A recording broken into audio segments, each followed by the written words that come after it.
Hey guys, so today we're going to be discussing a timeline of our favorite thing I talk about on this channel.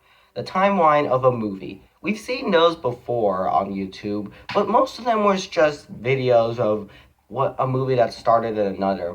Today I'm going to actually explain what the history of movies is, instead of just show off the movies of how which went which.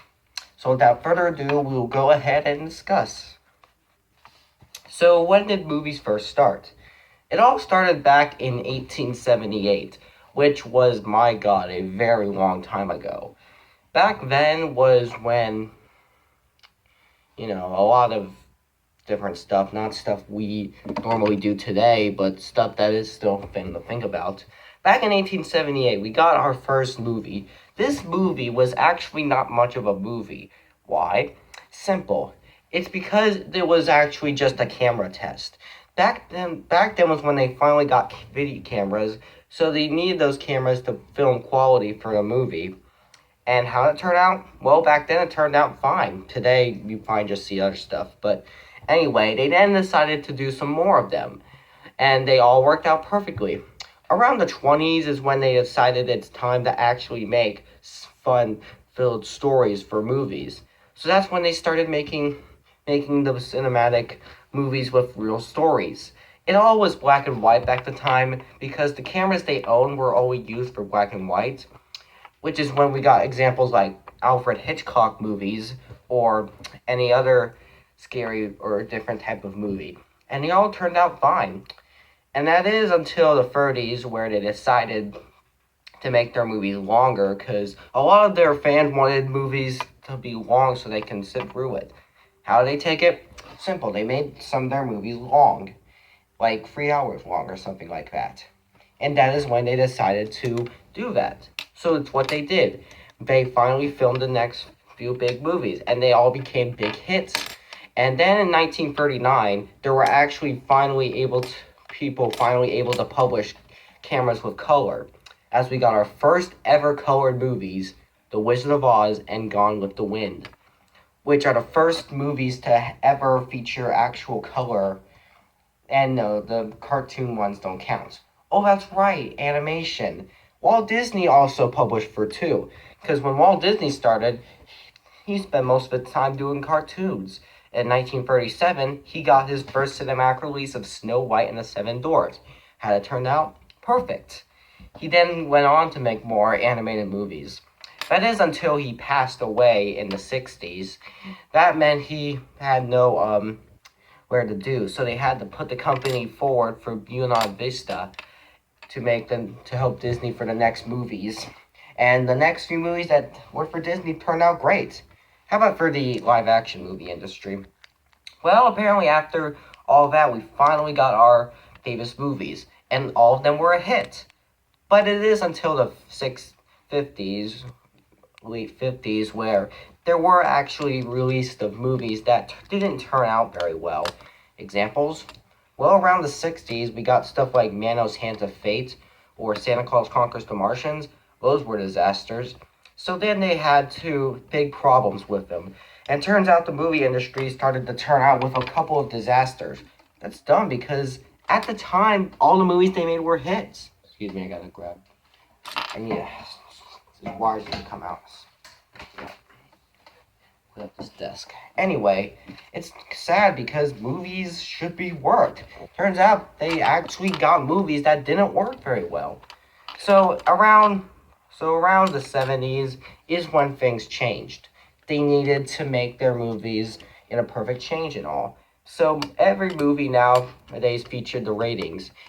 First ratings were they had to find a movie to rate it R. Because back then, our movies were just movies with very bad nudity and offensive stuff.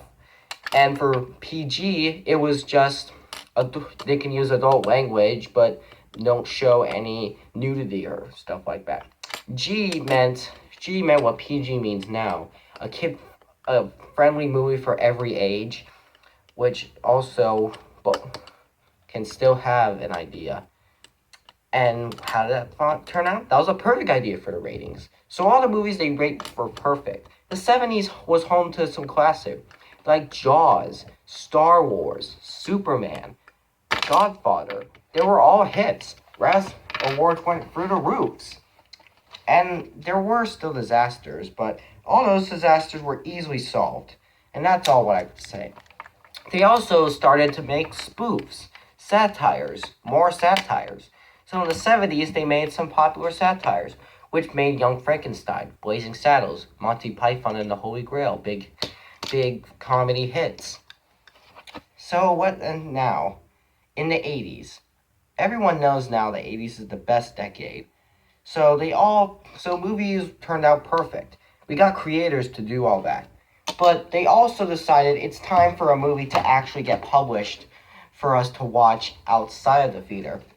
As we got videotapes. These videotapes help us watch the movie outside of the theater. You can watch it on the go. So they had to make the movies, make sure they put them on videotapes so we can bring them home and watch them whenever we want.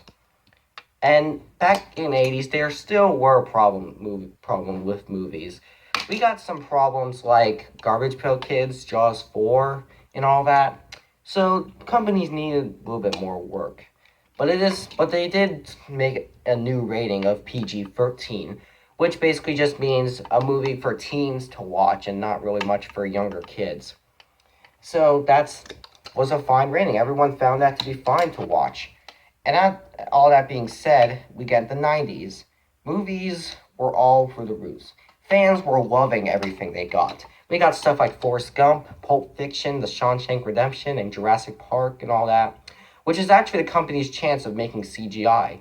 For Disney, they made their first entire CGI-length movie, Toy Story, and it was a hit. Same with Jurassic Park, which also was a hit for CGI. It's not fully CGI, but it was made perfectly, as Steven Spielberg was rich a lot. He got a lot of money for those movies. And with all that out of the way, they then started the new animated movie companies to go over the top and all. So we got some new animation companies. DreamWorks started in 1997 with Ants. Actually, that was 1998. I'm getting mixed up here. And that wasn't really a big problem, as Disney and Pixar had to make sure their company stays the same, so they made A Bug's Life, which is basically the same thing as Ants. That didn't do much, but they still are the best company to live through. So then in 2000s, they changed. How? Well, they started to add this new way of watching movie, a DVD. They made DVD releases. A DVD is basically a disc. Back then, discs were used as for CDs and everything. You put in a computer or listen to music. Then, in 1999, they decided to use these for actual purpose of actually watching a movie on DVD on a TV. And VHSs were around still, but they had to get rid of VHSs in 2006, so they sell more DVDs than videos. And at that all being said, it all was fine. And then movie theaters started getting bigger and bigger. Because now more and more people would rather watch movies in the theater than on video or DVD. So what happened? Well, ever since after they got rid of the videotapes, they decided to get higher quality for their DVDs to make them look better. As then we got the official Blu-ray.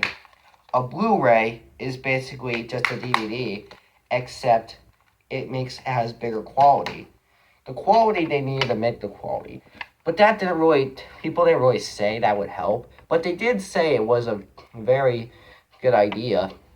So DVDs and Blu-rays were selling everywhere. The companies all made a lot of money. So around after 2011, they actually took out the full cinematic 2D animated movies because 3D movies took over. They need their money, you know what I mean?